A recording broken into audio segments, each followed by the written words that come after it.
Okay, good morning. We're a little late. Actually, I wanted to do this last night, but priorities were family. So my kids were up late, and I had to get up early, and I had to actually work this morning. So my strategy session's coming a little late. Let's talk 16.1 real quick.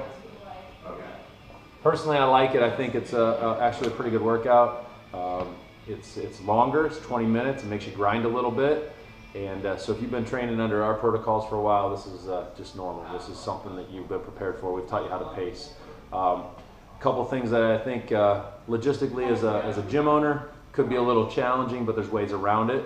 If you're a good coach, and make sure the lunge is simplistic in its nature, but that doesn't mean that honestly everybody should still be doing it with overhead weights. We can always go to double kettlebells, we can bring it in, we can just go normal, we can just go body weight.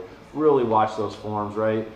Somebody starts breaking in the middle, get the weight off of them. You start to see knees collapsing, get the weight off of them. You know, just because it's the games doesn't mean we let shitty form go. So really focus on that. There's not a lot to really talk about, maybe a couple of little strategies here. I think if you can, you're gonna do the lunges unbroken. I think that'll be huge. You're not gonna lose a lot on the chest to bar. You're not gonna make up a lot on chest to bar. I think we can make up a little bit of time on the burpees per se, and have a lot of fun. It's a pacer, it's a grinder. I'm gonna recommend that you just try to stay consistent for about 15 to 16 minutes. And then if you could turn that gear a little bit the last 4 to 5 minutes, that'd be awesome. But at the same time, that's gonna be hard, especially if you do get your heart rate up there. Bigger people, this is gonna be a challenge for you. That bar is gonna be way up over your head. Burpees are a little bit longer. It's going to increase your respiration rate, trying to get that blood and get that oxygen and out to those tissues. And if you're a heavier guy, same principle. So once again, nice to be short and leaner. Okay. So let's talk about it real quick. First thing we have is 25 feet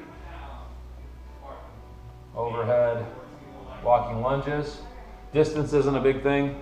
Shouldn't be crazy. Checked out the standards. Nice thing is they're letting you walk through, so you should be able to walk through. If you can save time there and not come up to that stop position, that pause position, that's going to save you some time. Just keep moving. And that's the thing about the lunges. Just keep moving. 20 minutes, just keep moving. We haven't seen this in a while. And so, we're usually on that go, go, go. This one you just got to have to find. Don't go out of the gate, balls to the wall, okay? Numbers are already coming in. You're already in that 300, we've seen 300 plus and so on. So just keep it sustainable. So if round 1 takes you 2 minutes, let's shoot for round 2 to take you 2 minutes. I'd like to see the other way. I'd like to see you maybe in that last, like I said, 5 minutes, you kind of bring a negative split if you get a little bit faster. But if you go out and you're hitting 3 rounds in the first 5 minutes and you come out at 2 rounds in the last 15 minutes, that was a total failure for you. So overhead walking lunges, it's going to be a mobility issue and a midline issue. It's going to start to tax that midline. So if you can stay narrower, that's great. Start to let that skeletal system take the load a little bit and save your shoulders, because the burpees and the pull-ups are going to get that. But if you have to go wide because of mobility, then it's the mercy of it. You're stuck with what you got to do. But if you can go narrower, great. I'm recommending here that you do something, test out your steps ahead of time and either mark them. You can either X them, or how about you just chalk the bottom, chalk the sole of your foot, and then every time you're stepping, you're leaving a mark, and you're hitting that mark every single time. That's the key. Don't finish 4 inches ahead of that line. Make sure that last step puts you over, so you're saving and conserving energy right there. There's no real trick to that. Keep moving. Don't drop. Definitely don't want to drop because you got to clean it back up there. It's just a waste of time, waste of energy. Fight through it. Okay. Burpees, pretty straightforward. Can't hide from them. It's only 8. Maintain a good steady pace here. The one thing we have been playing around with, and it seems to work very well and was done last night on the announcement show, is the kind of step up. You're going to keep your heart rate down. You're going to conserve some energy. That doesn't make you any faster jumping up, holding a second, jumping forward, and then jumping again. Just make that first move, that little bit of a step up or jump up with 1 foot, and then bring that other guy back up, stand up. You're at the bar, you can jump over.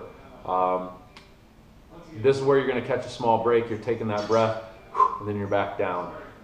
Be consistent with this, just keep a nice steady pace, and of course don't get no rep. Make sure that chest hits the ground and so on. But there's nothing here. This is a good place to make up some time by not taking too long of a break.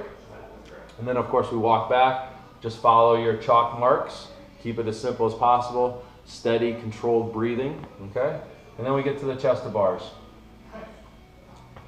I know some other people have said, going broken, it's only 8.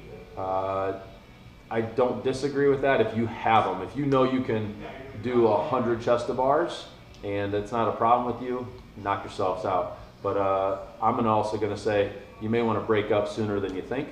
And just keep it easy. I mean, you're not going to lose a lot of time doing a set of 4 and a set of 4.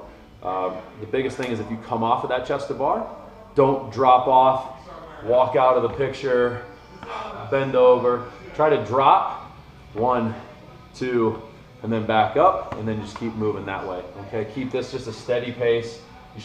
You're not going to make up a lot of time here, and you're really not going to lose a lot of time. This is not the limiting factor of this workout. Once again, this whole thing is just sustain a pace.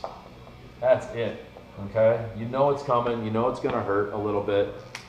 You've gotta put a game plan together. So once again, if round 1 is 2, shoot for round 5 being 2 minutes, okay? And try to just sustain yourselves out. I mean, hell, 2-minute rounds is 10 rounds, so that's a respectable score for most people, right? There's not a lot. You just kind of, this one you got to get after it a little bit. Don't go out of the gate too fast. I know you can get hung up on opening 1, everybody's around, the energy. Keep it consistent. Find your pace that works. Don't drop on the overhead lunges.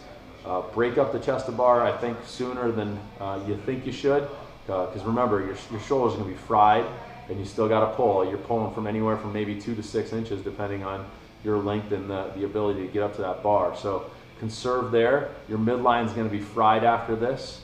And so take some deep breaths, control, keep that diaphragm from getting crunched over so you can bring in some air, control it out, and have some fun, okay?